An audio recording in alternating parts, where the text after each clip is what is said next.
the story of I was in America and I needed to do evangelism. I've told you the story. And I went downstairs, I saw a guy that was taking weed. I've told you, he was taking weed. And I wanted to preach to him. I said, how are you? He said, I'm fine. I read my Bible. I said, I want to talk to you. Look at my Bible. He said, oh, because of this? I said, no, I want to talk to you. I'm a Christian. He said, I know, I see that. Because of this? He showed me his weed. I said, no, I don't care about that. I want to talk to you about yourself and about this. So you don't care about this? I said, I don't care about it.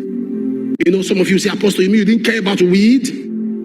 If he could stop it, he doesn't need Jesus. He would have stopped it before he got there. He needs help because he can't stop it. So me telling him, stop it, he can't change anything. He needs a power to enter him to stop it. And I was talking to him. As I was talking, he was taking it, blowing. Boy, I almost passed out. The things I was perceiving as a Jesus. I was talking to him. I didn't condemn him. And then he calls up his friends. Say, come see something. That one round down came. So what's going on? He said, listen to this man. And I was talking about the love of God, talking about sit down, talking about Jesus. It's like, wow. The next he took the thing off, dropped it, stepped on it. Oh, he said, go on. I'm enjoying what you're saying. When I was talking, he said to me, this is the first time I've enjoyed the church person talk differently. I said, be in the program tonight. We'll continue from there. He was in the program in Houston. I made another call. He came out, gave his life to Christ. I gave him my number. We chatted once in a while. A week later, you know me, I joke a lot. I reached out to him. I greeted him. I said, how about your weed? He said, oh no, I've stopped that shit. That is the gospel. I'm sorry I use the word shit. You know Americans, that's how they talk. He said, oh no, I've stopped that shit. I said, wow, really? Say, yeah, no. He was asking me questions from the book of Matthew. Asking me from Mark. We're going through scripture. And he loves the Lord. He sent me a video one time. He was in his neighborhood. I mean, it's a ghetto. You know ghetto? Ghetto. Was neighborhood, was having evangelism, was preaching around to them. So he sent me a video. He said, I went out today. I was talking to my folks about Jesus. I said, wow. But guess what Mr. Perfect would have done? Mrs. Perfect, what? Mrs. Perfect walks to where somebody's smoking. He holds his Bible. Karabasanda.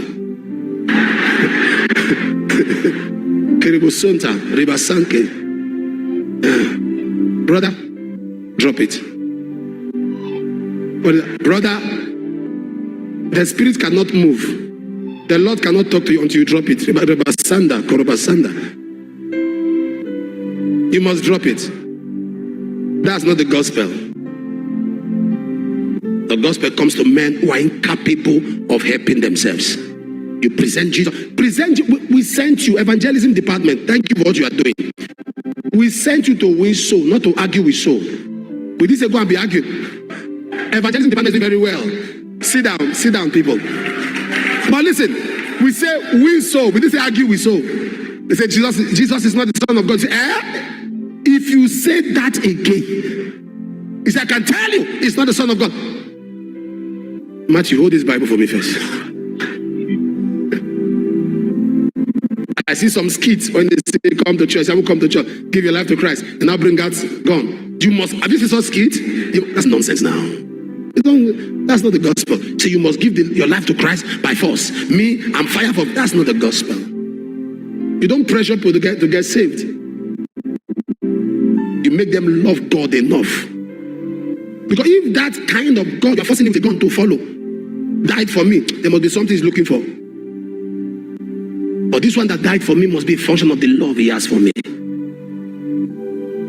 And if you love me, let me love my brother. When people come around to church, if you must say revival, then there must be love in the atmosphere. When people come around to serve God, you must understand you are sitting by somebody because you are meant to sharpen the person. Don't expect perfection from who you are sitting by.